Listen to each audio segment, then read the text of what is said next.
आई, ठीक है।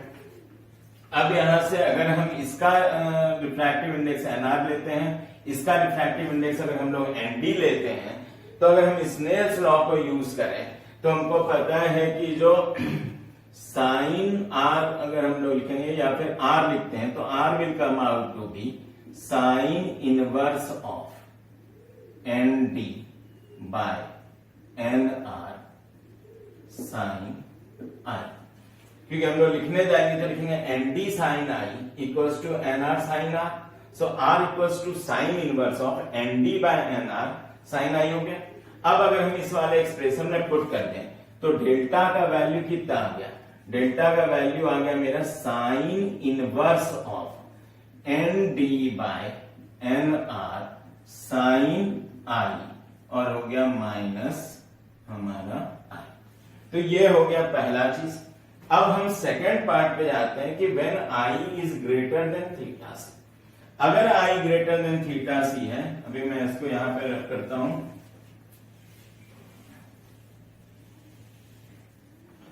तो सेकेंड केस हमारा क्या हो गया, तो सेकेंड केस हो गया when angle of incidence is greater than theta C. तो उस केस में हमको पता है कि देन TIR takes place, मतलब टोटल इंटरनल रिफ्लेक्शन हो गया and no transmission of light ray takes place in this case. अब यहां से हम लोग देखते ये हैं कि अगर हम लोग बात करें कि ये मेरा है बाउंड्री, ये ऑप्टिकली डेंसर मीडियम है, ये ऑप्टिकली रेयर मीडियम है। अगर एंगल ऑफ इंसिडेंस का वैल्यू क्रिटिकल एंगल से बड़ा है तो ये हो जाएगा आई, और उस केस में कोई ट्रांसमिशन ऑफ लाइट रे जो ऑप्टिकली रेयर मीडियम में नहीं होगा, टोटल का टोटल लाइट एनर्जी रिफ्लेक्ट होगा, only reflection will take place here. इसीलिए इसको हम बोलते हैं टोटल इंटरनल रिफ्लेक्शन। जो पार्ट हमारा ट्रांसमिट नहीं हो रहा था वो रिटर्न हो गया किसमें, ऑप्टिकली डेंसर मीडियम में। तो हम लोग के लिए टोटल इंटरनल रिफ्लेक्शन के लिए तो हमारे पास कंडीशन है, जबकि पार्शियल रिफ्लेक्शन के लिए कोई कंडीशन नहीं, क्योंकि partial reflection is a definite phenomenon, हमेशा ही होता है, लेकिन टोटल इंटरनल रिफ्लेक्शन हमेशा नहीं होता है। उसके लिए कंडीशन पहले ही बताया है कि ऑप्टिकली डेंसर साइड से फॉल करना चाहिए एक, और ऑप्टिकली डेंसर मीडियम उसका angle of incidence greater than critical angle होना चाहिए। तो ये हो गया हमारा आई। अब डायरेक्शन ऑफ इंसिडेंट रे से जो टोटली रिफ्लेक्टेड रे है वो कितने एंगल से डिविएट हो रहा है, तो यहां हम लिखेंगे डेल्टा, और डेल्टा इक्वल्स टू हम लिख सकते हैं पाई माइनस 2i, या ऐसी चीज को लिख सकते हैं माइनस 2i प्लस पाई। अब मान लो कि जो हम लोग बात यहां से कर रहे थे दो कंडीशन में कि when i is less than equal to theta C, मान लो कि exactly equal to theta C पे हम रख देते तो एक बात हो जाता कि जब हम i less than equal to theta C लेंगे तो हमेशा डेल्टा का इस इक्वेशन को हम फॉलो करेंगे या इस इक्वेशन को बात करेंगे, लेकिन जब भी i ग्रेटर देन थीटा सी हो गया तो हम किस इक्वेशन को फॉलो करेंगे डेल्टा के लिए, ये वाला इक्वेशन फॉलो करेंगे। यहां पे ये हो गया कि एंगल ऑफ इंसिडेंस का वैल्यू जब भी लेस देन थीटा सी है तो इस इक्वेशन को हम फॉलो करने जा रहे हैं।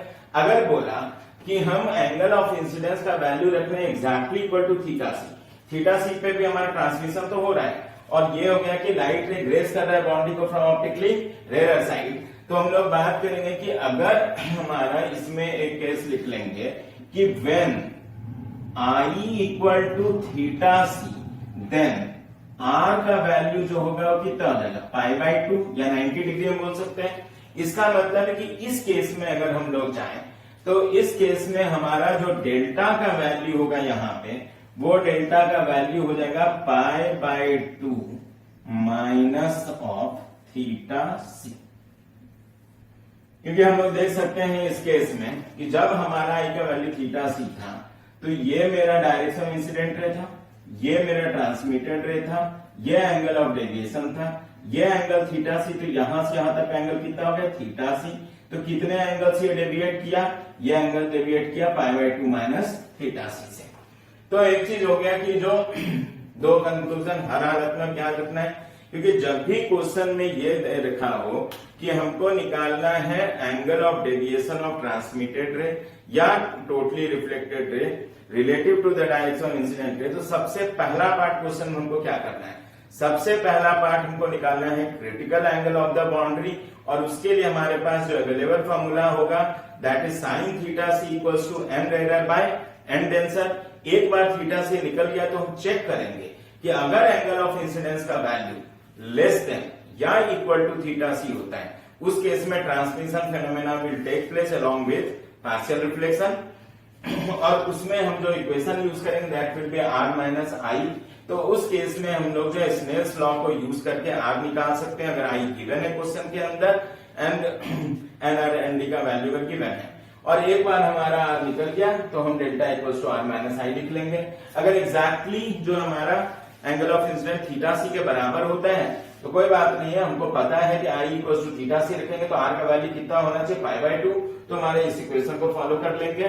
लेकिन अगर क्वेश्चन में ये देखा कि एंगल ऑफ इंसिडेंस जो क्वेश्चन में गिवन है, जो हमने क्रिटिकल एंगल निकाला हुआ है उससे ज्यादा होता है, तब डेविएशन के लिए जो हमको फॉर्मूला यूज करना है that will B pi minus 2i, और हम लिख सकते हैं माइनस 2i प्लस पाई।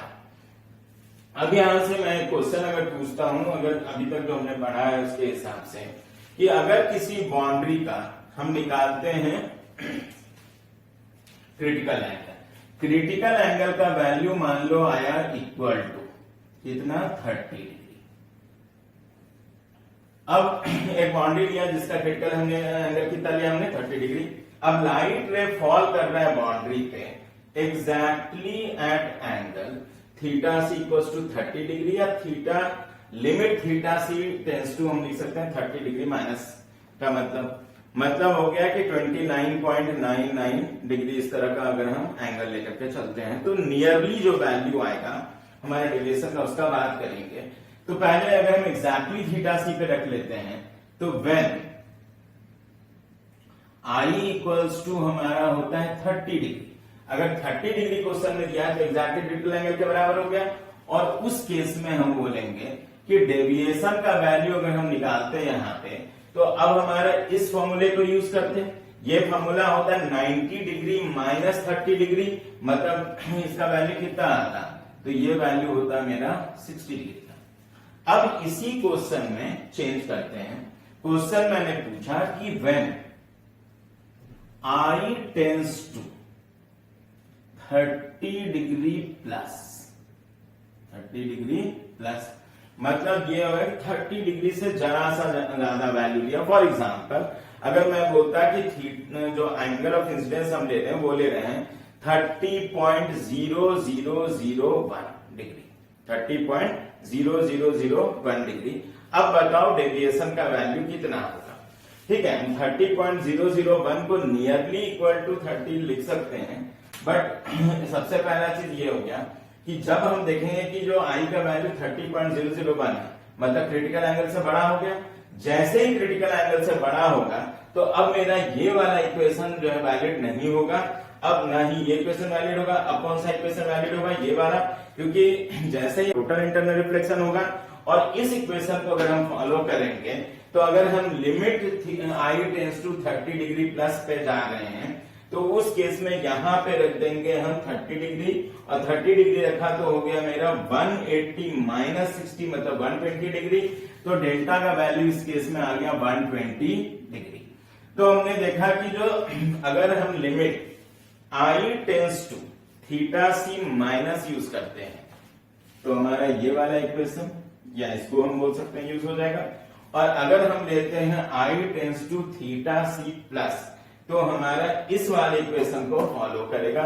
और यहां से हम देख रहे हैं कि सडनली जब हमने 30 डिग्री रखा तो 60 डिग्री आया, लेकिन 30 डिग्री से जरा सा आगे बढ़े तो डेविएशन का वैल्यू हमारा ट्वाइस हो गया, मतलब सडनली हमारा डेविएशन क्या हो रहा है ट्वाइस। इसका मतलब है कि एंगल ऑफ इंसिडेंस अगर इक्वल टू थीटा सी होता है, अगर हम डेल्टा वर्सेस आई ग्राफ बनाने जाएंगे तो आई इक्वल टू थीटा सी हमारा पॉइंट ऑफ डिसकंटिन्यूटी होगा। इस चीज को समझने के लिए अगर हम लोग यहां से चलते हैं तो यहां हम लोग लिखेंगे, इसको अभी रब कर रहा हूं स्पेस बनाने के लिए।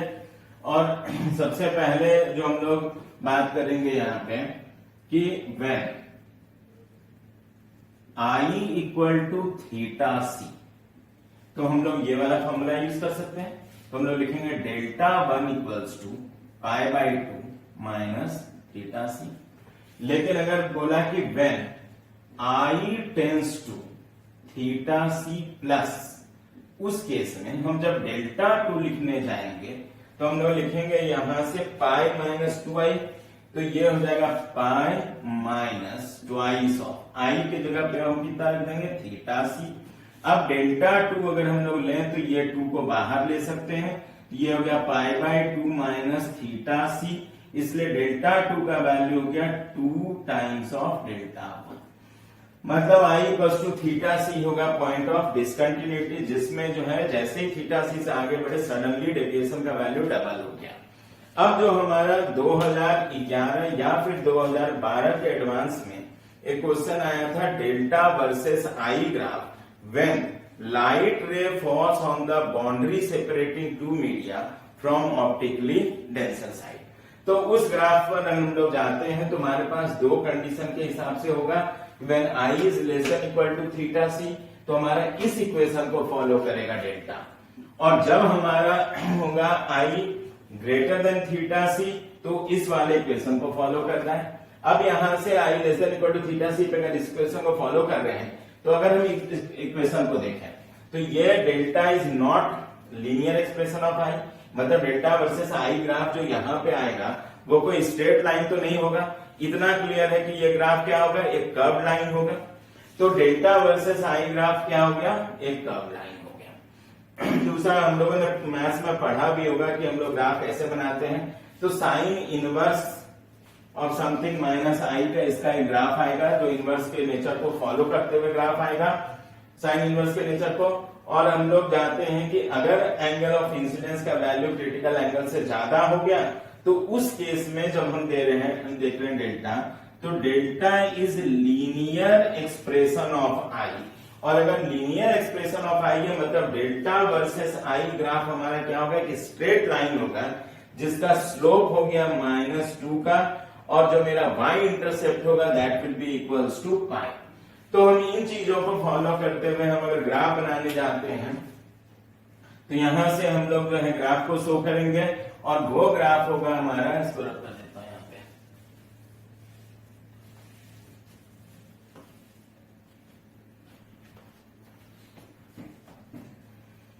तो सबसे पहले यहां पे हम लोग क्या ले लेंगे, यहां ले लेंगे डेल्टा, और यहां पे ले लिया एंगल ऑफ इंसिडेंस I। ये हो गया मेरा पहला। व्हेन एंगल ऑफ इंसिडेंस 0 है तो एंगल ऑफ रिफ्रैक्शन 0 हो गया। तो R माइनस आई को जब हम लिखते थे यहाँ पे R माइनस आई, तो ये भी 0 ये भी 0, तो डेल्टा का वैल्यू 0, मतलब ये जो ग्राफ शुरू होगा वो 0 से शुरू होगा।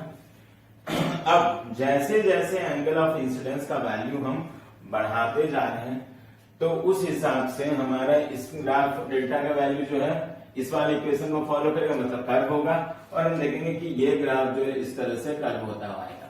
जहां तक नेचर है वो तो मैथ्स में हम लोग पढ़ते हैं कि मेरा जो है ये जो कर्व होगा उसका स्लोप मेरा इंक्रीजिंग होगा या डिक्रीजिंग होगा। तो हम लोगों ने पढ़ा था इंक्रीजिंग फंक्शन और डिक्रीजिंग फंक्शन। तो dy/dx जो है हम लोग जो है निकाल लेते हैं, और उसमें जो है 0 से लेकर के थीटा सी के बीच में जब भी हम I का वैल्यू पुट करेंगे तो d delta by D I कर लेंगे यहां से, फिर 0 से हमारा थीटा सी के बीच में जब हम I का वैल्यू पुट करेंगे अगर ग्रेटर देन 0 आ रहा है मतलब कि इंक्रीजिंग फंक्शन का सिचुएशन होगा, तो इससे हम लोग बोलेंगे ग्राफ का नेचर कुछ इस तरह का हमारा आ गया। अब यहां से इसको लेकर के चलते हैं, ये लिख लिया हम लोगों ने थीटा सी तक, तो I इक्वल टू थीटा सी तक हमारा डेविएशन का वैल्यू यहाँ पे बढ़ा। अब यहां पे हम लोगों ने लिखा था डेल्टा 1। अब जैसे ही हमारा एंगल ऑफ इंसिडेंस का वैल्यू थीटा से जरा सा ज्यादा होगा, सडनली डेविएशन मेरा डबल हो गया, तो हम लोग ये डेविएशन को कर लेते हैं सडनली यहां से, ये हो जाएगा हमारा डेल्टा 2, और इसके बाद हमारा जो डेल्टा का ग्राफ है वो स्ट्रेट लाइन आएगा, और स्ट्रेट लाइन आएगा जिसमें कि हम लोग इस तरह से लाइन बना लेंगे जिसका स्लोप हमारा निगेटिव है, और यहां पे देखें तो डेविएशन का वैल्यू फिर कब जीरो हो रहा है, तो वो जीरो होगा हमारा जब हम आई का वैल्यू कितना रखेंगे, पाई बाय 2।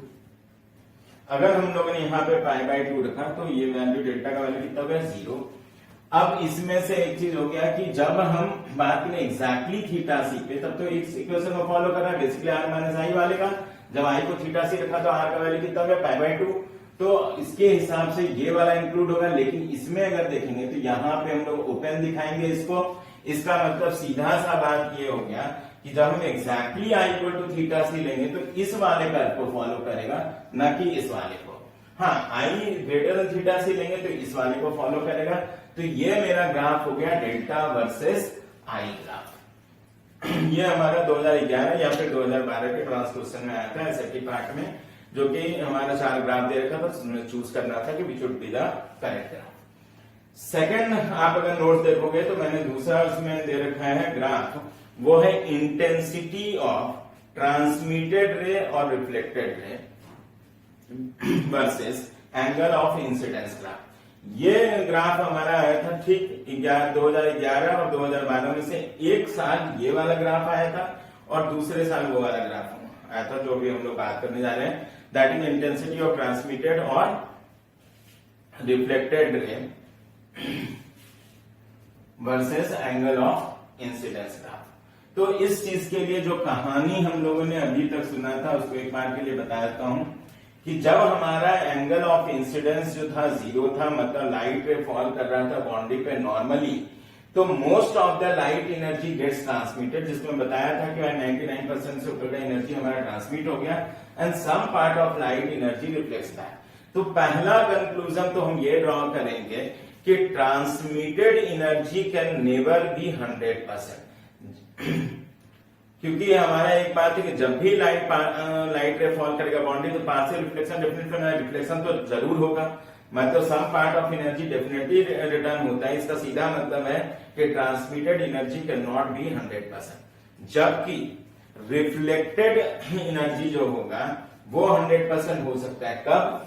वो कंडीशन तब है जब लाइट रे हमारा फॉल करे boundary separating two medium optically denser side से, और दूसरा है कि ऑप्टिकली डेंसर मीडियम के अंदर एंगल ऑफ इंसिडेंस का वैल्यू क्रिटिकल एंगल से ज्यादा होगा। तो उस केस में हम लोग बात करते हैं कि 100% इंसिडेंट लाइट एनर्जी हमारा रिफ्लेक्ट होता है। तो रिफ्लेक्टेड एनर्जी 100% हो सकता है, बट ट्रांसमिटेड एनर्जी हमारा जो 100% नहीं हो सकता, ये पहला। ठीक है, तो शुरुआत हुआ कि जब एंगल ऑफ इंसिडेंस 0 है तो मैक्सिमम एनर्जी गेट्स ट्रांसमिटेड। जैसे जैसे एंगल ऑफ इंसिडेंस बढ़ता गया वैसे वैसे ट्रांसमिटेड रे का एनर्जी डिक्रीज होता गया और रिफ्लेक्टेड रे का एनर्जी जो है बढ़ता चला गया। जब आई का वैल्यू ग्रेटर देन थीटा सी हुआ तो मेरा टोटल का टोटल लाइट एनर्जी हमारा रिफ्लेक्ट बैक हो गया डेंसर मीडियम में, और कोई ट्रांसमिशन फेनोमेना उसके बाद नहीं हो रहा है, मतलब ट्रांसमिटेड एनर्जी 0 हो गया और रिफ्लेक्टेड एनर्जी 100% हो गया।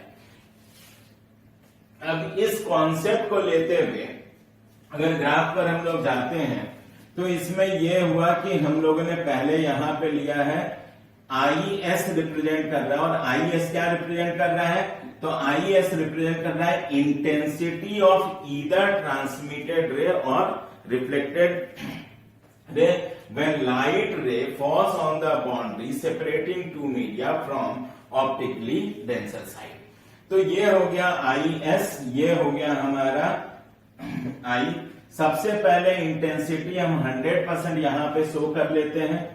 अब यहां से शुरू किया कि अगर हम लोग बात करें ट्रांसमिटेड का, तो ट्रांसमिटेड एनर्जी कभी भी 100% तो नहीं होगा। एंगल ऑफ इंसिडेंस जब मेरा 0 होगा तो उस समय ट्रांसमिटेड एनर्जी जो है वो मैक्सिमम एनर्जी ट्रांसमिट होता है।